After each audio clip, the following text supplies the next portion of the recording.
Rolling. Okay. Good morning. Great to see you all, church. Glenn ruined the surprise of me being here today, so strap yourselves in. It's going to be a little bit of a wild ride. So first and foremost, happy Valentine's Day. Gents, if you've not been and bought flowers from a petrol station, there is still time, so you can rush off whilst I'm talking and go and redeem yourself, don't worry. Great news this morning also, my mum's online, so the proper acceptance speech style talk. Hello, Mum. Thank you for joining. Great to have you with us. So today's Valentine's Day, a day all about love, and we're going to talk about love today, but a different kind of love, because today it's going to be about some tough love. I've been brought in as the enforcer this morning. Over the past couple of weeks and months, God has been there giving me a right old kick up the backside, saying, come on, what are you doing? What are you doing to help? What are you doing to help other people come along in this time of crisis? So I'm taking the boot that kicked me and now taking my boot and offering it to you to give you a kick up the backside this morning. So to kick us off, I'm going to roll a quick video.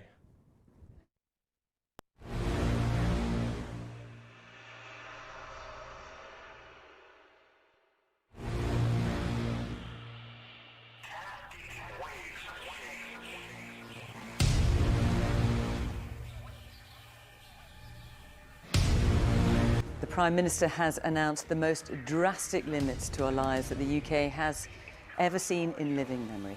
The aim, he says, is to save lives in this time of national emergency. To put it simply, if too many people become seriously unwell at one time, the NHS will be unable to handle it, meaning more people are likely to die, not just from coronavirus, but from other illnesses as well.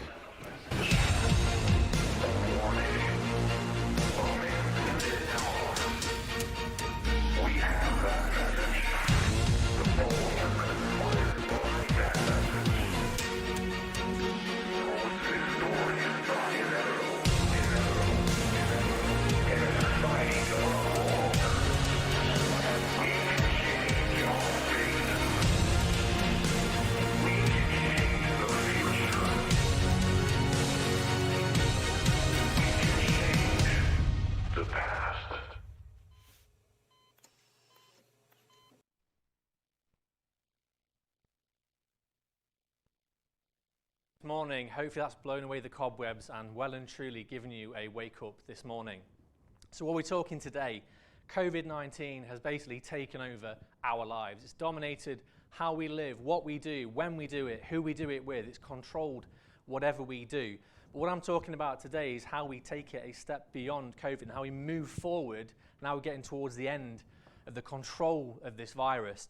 We've kind of got the light at the end of a tunnel. The vaccine program is well underway. It's rolling out. People are being vaccinated and protected against this virus. But ultimately, COVID's been a distraction to all of us as Christians from our actual purpose. We shouldn't be focused upon just trying to keep people safe during the time where the virus is here. It should be about trying to bring more people to faith. And we've almost been distracted a little bit from that journey.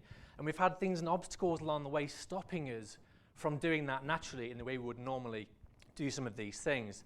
So I think about how the virus has taken over and how it has kind of so quickly applied so much to our lives and created so many restrictions on how we live. So we're going to take some quick points here from what has happened with the virus over the past year. And when you think about some of the numbers here, we're talking about 105 million infections. And this is numbers from the end of January, so don't quote me on exact science here, but over 100 million infections around the world, which is huge. We've had over 2 million people die directly as a result of this virus, but the damage it's done beyond taking people's lives has been immeasurable. We cannot put a cost or a number or a figure against the damage that's come from this virus. And if you think about how it's spread, this is an example here of the US, where the red dots here, starting out really small in isolation, has spread from a couple of dots here and there and rapidly grown all over the US in this example. And as you see, it just gets so broad and so red as that time moves on. And when you think about the time frame here, you look at that diagram and think, well, that must take years for it to truly spread all around the world and for everybody to catch that virus. That must take years. But in reality, in just the space of a year, we've gone from nothing, where they had the initial outbreak in Wuhan, to now all around the world. It's affecting everybody. It is touching everybody's life in some capacity wherever they live in the world. And that's amazing. It is amazing to think that in such a short window of time it can grow so rapidly. But when you think about why has the virus been so successful, and you're probably thinking, why are we talking about science? I'm here to talk about God and listen to stuff in church. This is why we're talking about science for.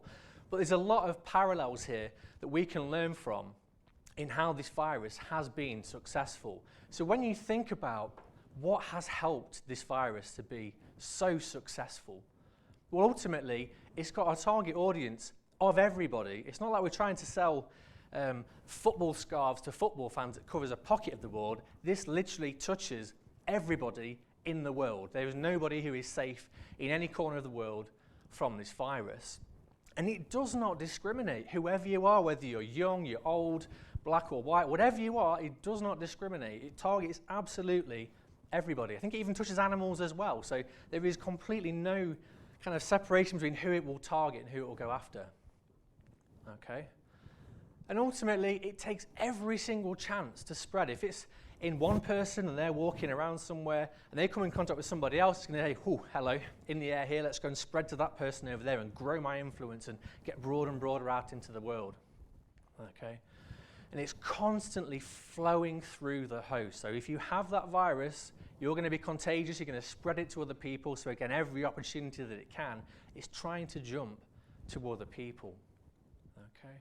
And all the time, as we've seen over the past couple of months, this virus is changing. It's adapting, it's growing, it's varying, which gives it more potential to survive and more chance to infect other people.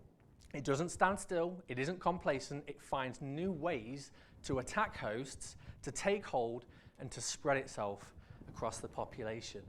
And you look across all these things here and think, well, what's the common denominator across all of these different elements? And ultimately, it's people. If people followed rules, stayed at home, listened to the advice from the government, washed their hands, wore the face mask all the time, we wouldn't have the spread that we have today. Because people are enabling this virus to be successful. If that first person who got the virus was isolated at that point and controlled and contained, we wouldn't be where we are today. So what does that actually mean in reality? What's the significance of all of that to us as Christians? And to me, I think, again, what is the kind of fundamentals of what COVID is and what's made it so successful? And ultimately, the goal of COVID is to infect people. Okay? Ultimately, it will kill people and it will cause damage to the host and to the people around the host. So a few parallels there, maybe thinking seek, kill and destroy, potentially a bit of evil in there. I'll let you decide. But ultimately, for the COVID virus to be successful, it needs to survive, which means it needs constantly to find new hosts. Because if people die, it loses its chance then to kind of grow its hold and expose itself to more people. But that also means it has to avoid the treatment as well. It has to find a way of staying away from the things that are going to potentially kill it. And for that virus to be so kind of sustained in the population, it needs people to follow the rules and follow the guidance of the medical teams and of the government and kind of breaking the regs and helping to spread the virus between other people. But it also needs that regular exposure to keep giving itself the chance to spread to other people. But ultimately, it needs to keep adapting, changing, growing, so that as people develop these vaccines and ways of countering it, that it can still be successful and still thrive. So I look at this here and think, well, viruses are generally seen as bad things, but not all viruses are bad, and we can learn so much from what this virus has done and how it's been so successful.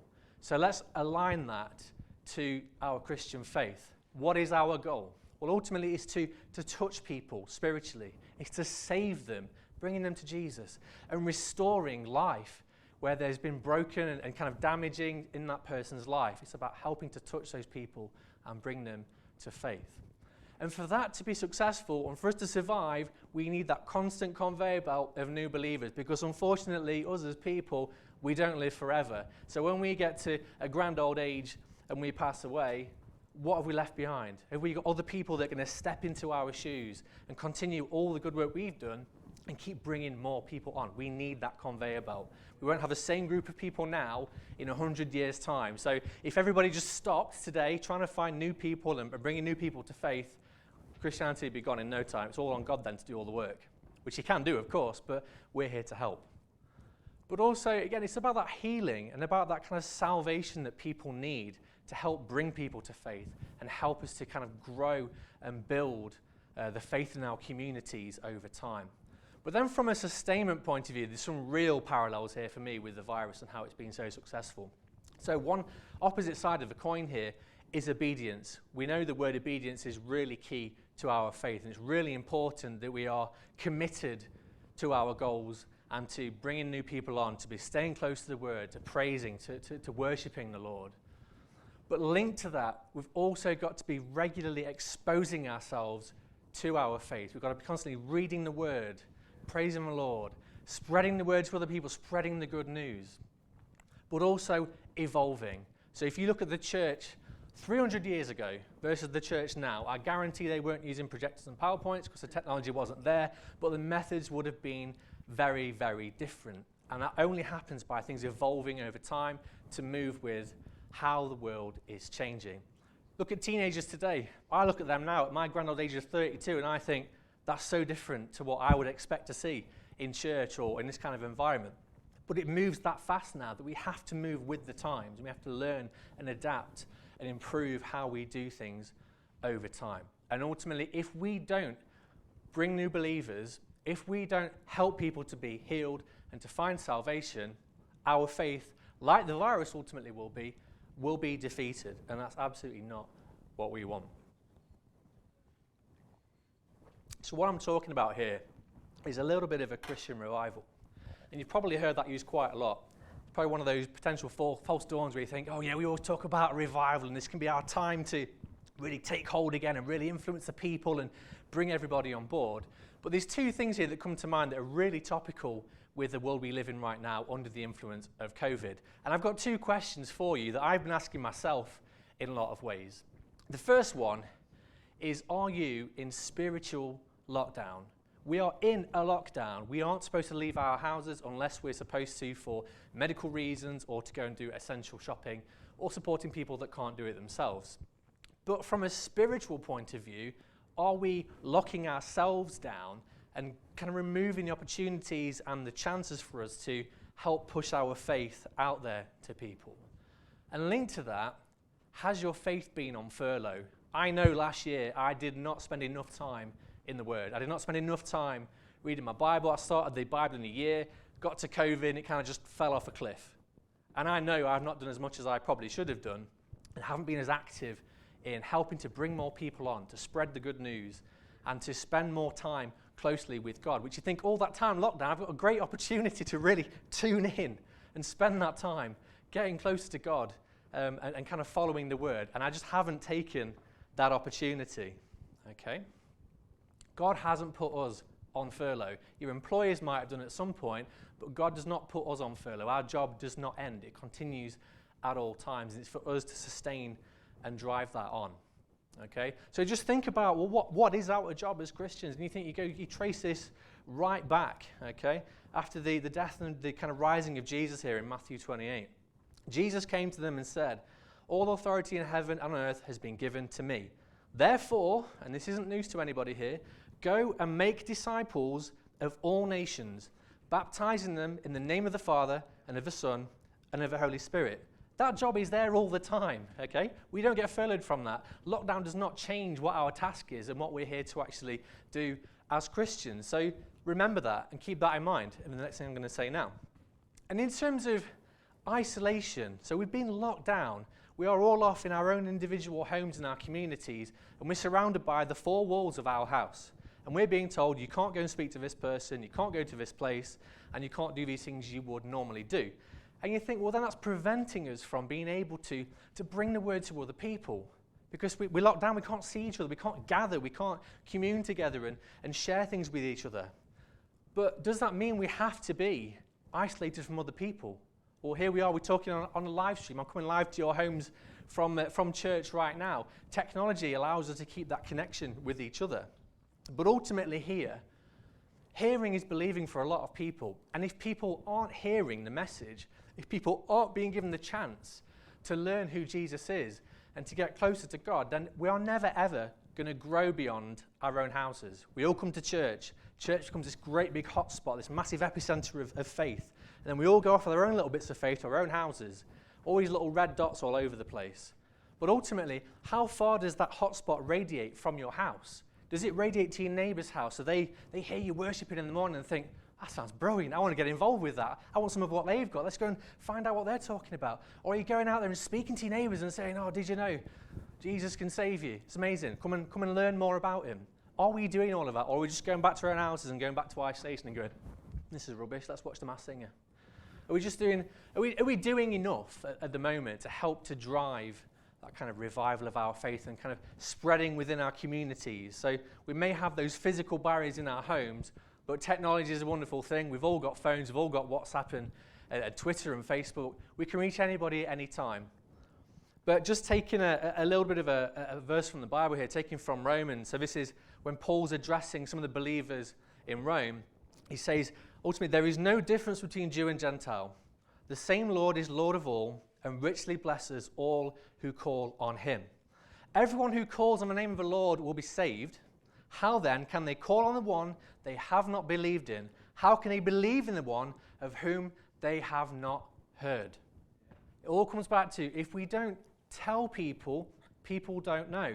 Think about Alpha. If I don't tell my neighbour that Alpha's happening, and they can learn about who Jesus is, and they can be saved, then they're never going to take that first step because they've got the wall around them. They may have other things going off in their life. It's interfering with their thoughts. Maybe they've got a dark cloud over their life and they're struggling and they need a little bit of help. Unless you put that out there, unless you're there with your megaphone saying, hey guys, Alpha is running in a couple of weeks' time, nobody will know.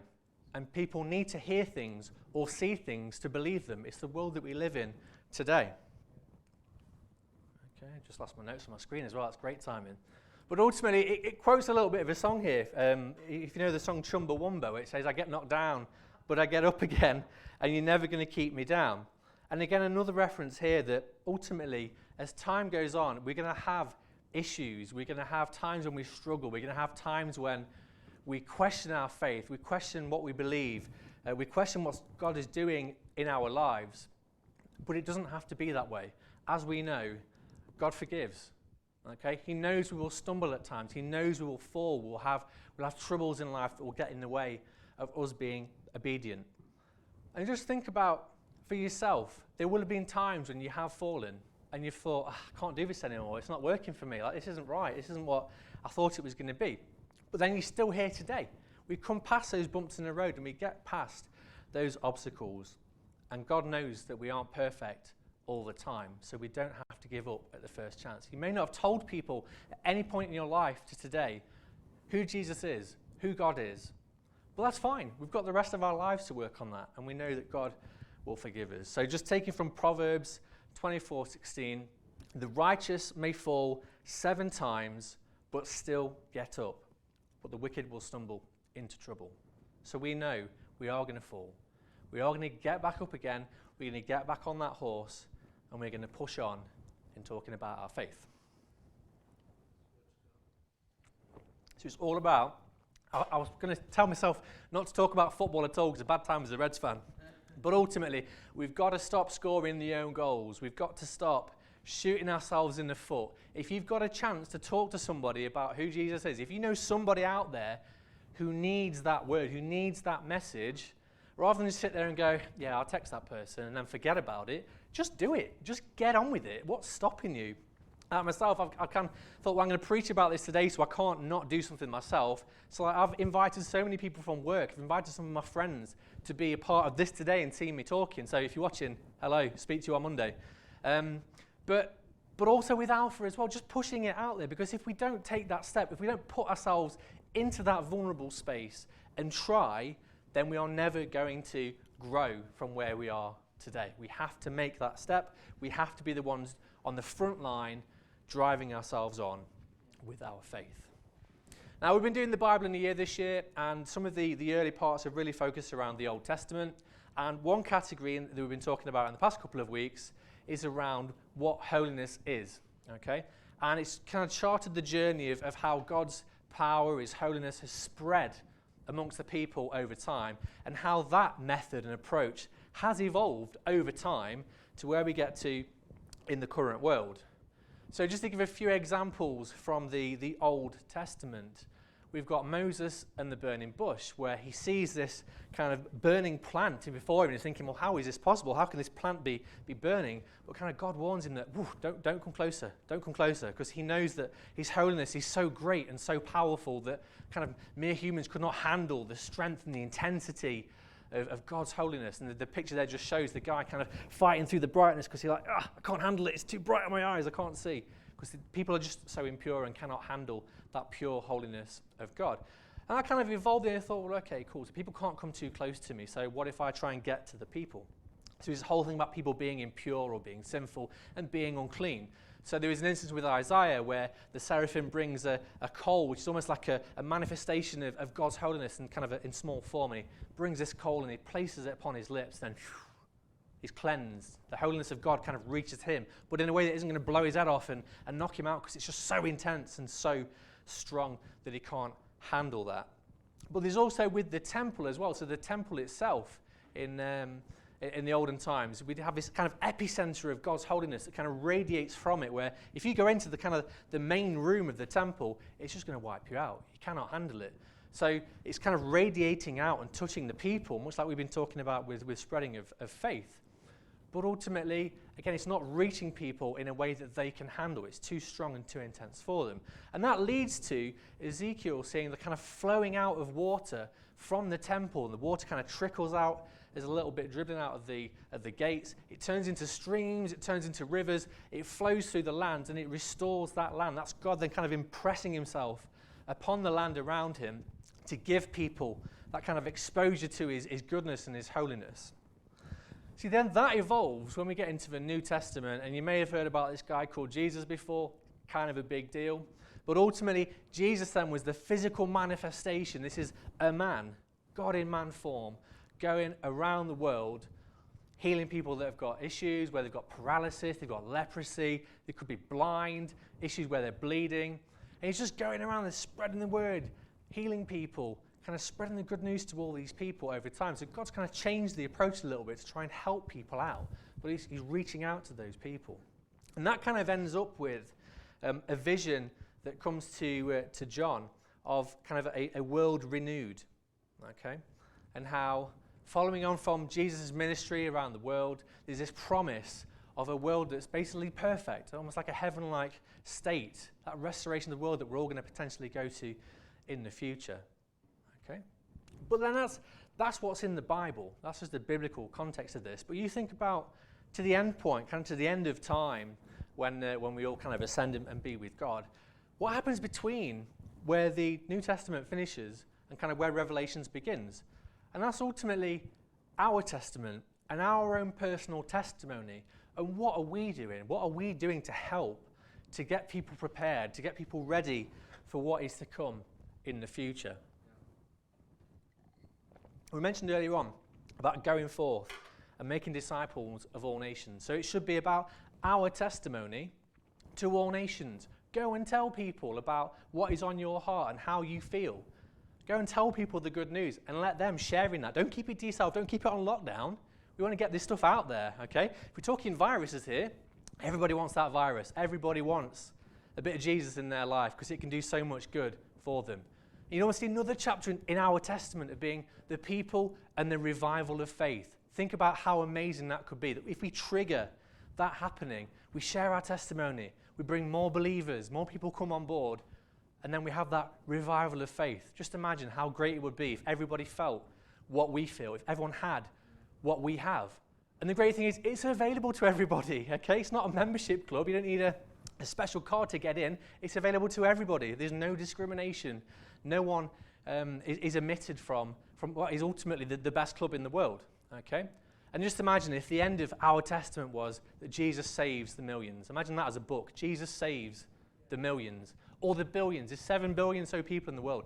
Just imagine if all those people could feel that touch and feel that upon their life. It would be absolutely amazing. And what I'm talking about here is, we've talked all the way through about COVID. We've talked now a little bit about Jesus. And I want to say now, the challenge to all of you is, well, let's start the next pandemic, okay? We've had COVID-19. Why not have Jesus 21? Okay, so a little bit of a play on words there, 2021. But this year, I know we say this every year, this year can be the year. This year can be the year that we have kind of a burst out and we have a real kind of commitment to what God wants us to do, and we can really spread faith in our communities. We can play a huge role in making that happen. So let us be the epicenter of a new pandemic that will touch so many people and do so much good in the world. So just to give you a little bit of scripture, just to bring that to a close here. Ultimately, if you look around the world, we are short on messengers. We aren't short on believers. There are so many people over the world that believe in Jesus, that believe in what they read in the Bible and know in their heart that that is true. But how many people do you see out there campaigning in the streets, getting their neighbours together, telling their friends? You see so little of that, and that is really where we can have the most impact. So going into Matthew 9, so Jesus is traveling, he's preaching to people, he's teaching, he's healing, but he says to his disciples, the harvest is plentiful, but the labourers are few. And that's the saddest thing out of all of this. You think about COVID vaccine, we're saying to everybody, you need this. Everybody, get the vaccination. It's going to save your life. It's going to heal you. Now, why are we not saying the same thing? Why are we not sat here going, you need Jesus. Jesus is everything in the world. You need this in your life. Why are we not out there just campaigning in the streets every chance that we get and telling everybody at every opportunity, go on, explore this. Come on Alpha, try it out, see what you think. We need people to be the arms and legs and the mouthpiece of what God needs us to do. We need to make that step and be the ones to do that, okay? And as I said earlier on, ultimately, our message is clear, okay? The Bible is there. We're very lucky that we have a clear text that tells us, this is it. This is what you've got to do, away you go. It's not a case of, here's a car, go and try and sell it to somebody. No, it's here. This is the text we follow. This is what we need to share with our people. And a lot of you will know John 14:6 off by heart. So if you know it, you can say it with me out loud. It goes, I am the way and the truth and the life. Okay? And no one comes to the Father except through me. People need Jesus. That is the bottom line. It does not get any simpler than that. And how hard is it to go and tell somebody, hey, there's this guy called Jesus. Do you want to know more about him? He can change your life. It'd be amazing. What's the worst thing that can happen? Somebody says no. Great, you tried. You planted that seed. And that seed might take 5 years to grow, 10 years to grow. It could sprout into a massive tree immediately. But unless we try, unless we get the marigolds on and start putting those seeds in the ground, we're never going to know what could possibly happen. There could be so many people just waiting for something in their life to fill a hole. They're sat there thinking, there's got to be more to life than what I have right now. But they have no idea what it is, where to go. And you could be that person. You can be that olive branch where they think, yes, I needed that. Let's go and see what God's got for me. It could change my life. Okay. So what I'm asking you all to do, and this is a real appeal here, and this is me hoping to be kind of at the forefront of this because I'm going to practice what I'm preaching here, is that we need to be the champions of Christ. We need to be the ones out there flying the flags, fighting the cause, spreading the word. It has to start with us. If you think about the disciples, okay, and making disciples of all nations, we're at the end of a flow of people here. It started with God. Came to Jesus, went to the disciples, they spread the word to all these other people, and so on, and so on, and so on, and so on. And here in 2021 is me. And it's now for me to pick up that baton and say, right then, I am basically a disciple now. I'm not named in the Bible. I'm not written in there as Scott did this and Scott did that. I'm just one of many disciples of the Lord. And it's for me to take that on and run with it and pass the baton to somebody else. Okay? It's not about, great, I found Jesus, I'm saved, I'm happy. Cheers, guys. Thank you very much. It's no. Look at all these poor people over here that are struggling, that need help, that need a hand. Let's pass it to those people. Let's get them on board. So going into Corinthians, 2 Corinthians, we've got Paul really struggling with the people because they just can't comprehend, like, this is my life, and you're telling me this is what God's going to do. Like, I cannot get my brain around what you're telling me, and really wrangling with those things, because sometimes there are difficult questions to answer. Sometimes there are things that don't make sense. I don't feel like I can't get my head around this. But that's a lot of life. I don't understand how watches work or how my computer works. I haven't got a clue. But it doesn't mean it's not real and it's not happening. It's going on behind the scenes. So in 2 Corinthians 5, we've got, all this is from God, who through Christ reconciled us to himself and gave us the ministry of reconciliation. That is, in Christ God was reconciling the world to himself, not counting their trespasses against them, and entrusting to us the message of reconciliation. We are the ambassadors for Christ.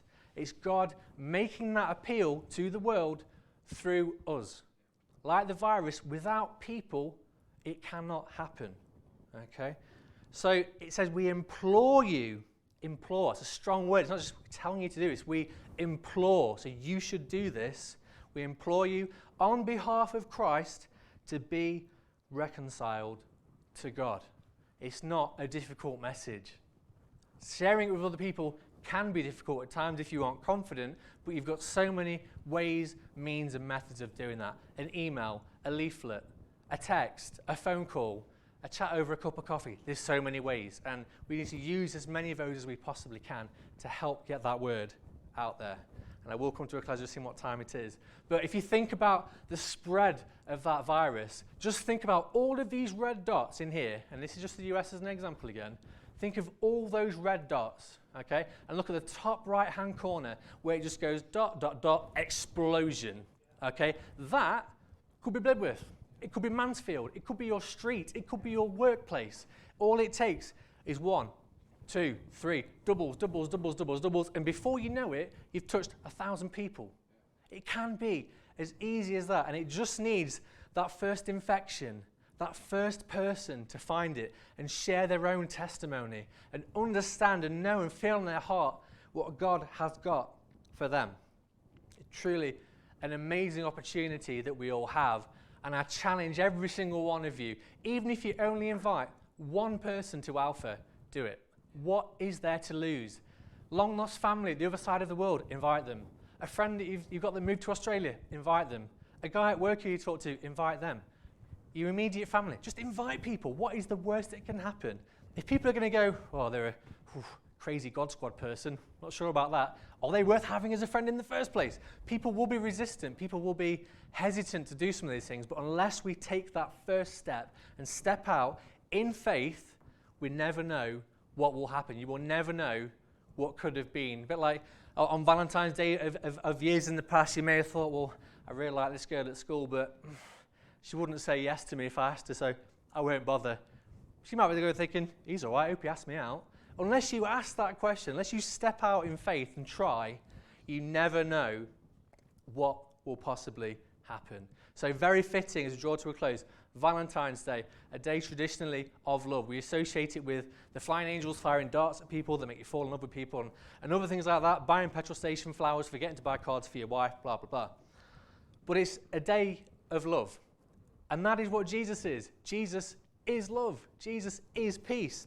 So the best gift you could give to somebody is that love. Give them the love of Jesus. It will last forever. It's there whenever they need it.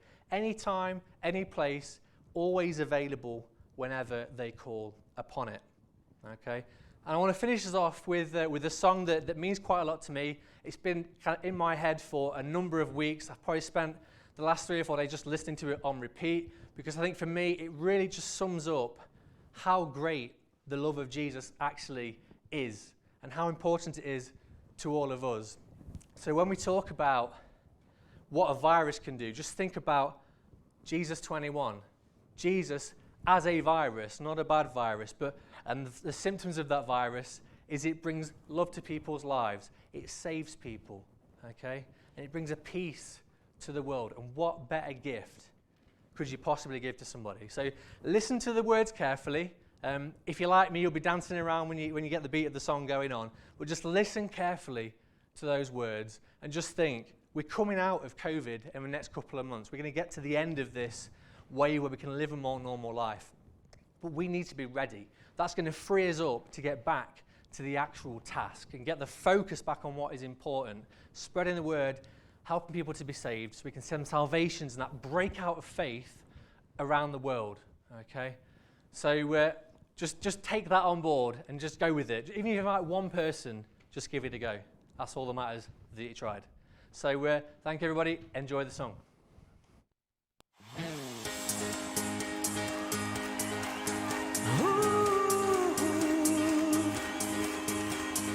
You are at home in my heart, 'cause you loved me right from the start. When I was refusing, your love kept pursuing. Now that I've tasted your love, my heart just can't get enough. Jesus, you have me. You have me completely. It's your love in my heart running over, yeah. Every day of my life I'll draw closer. Hey! Such a perfect love.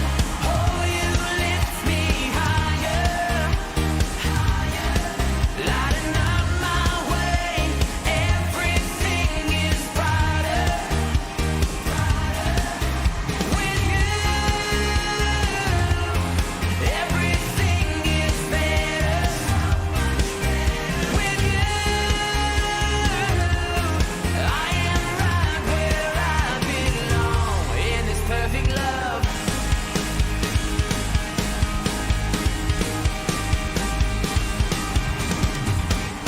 No matter what I go through, oh, I'll keep my eyes fixed on you.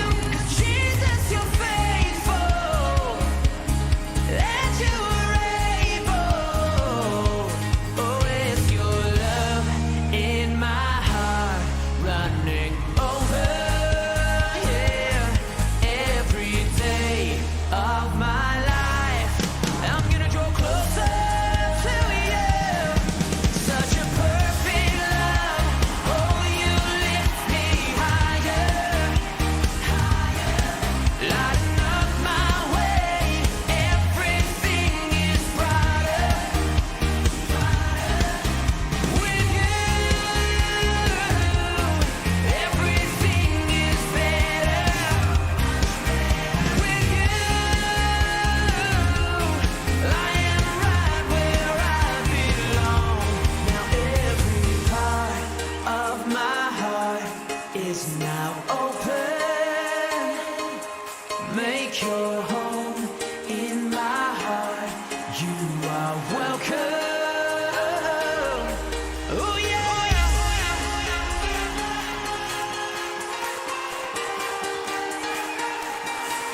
You are welcome. Oh Jesus, you are welcome. Yeah. Come on. Hey, hey, hey, hey, hey, hey, hey, hey. Such a perfect love. Oh, you lift me higher, higher. Lighting up my way. Everything is brighter. Oh Lord, with you, everything is better, so much better. With you, I am right where I belong in this perfect love.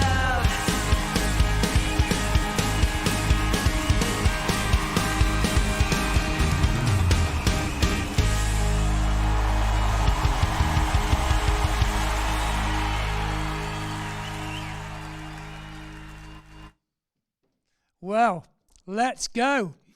That encouraging word, great word, but you know, it doesn't stop there now. It's down to each one of us now to play our part and to take hold of that word.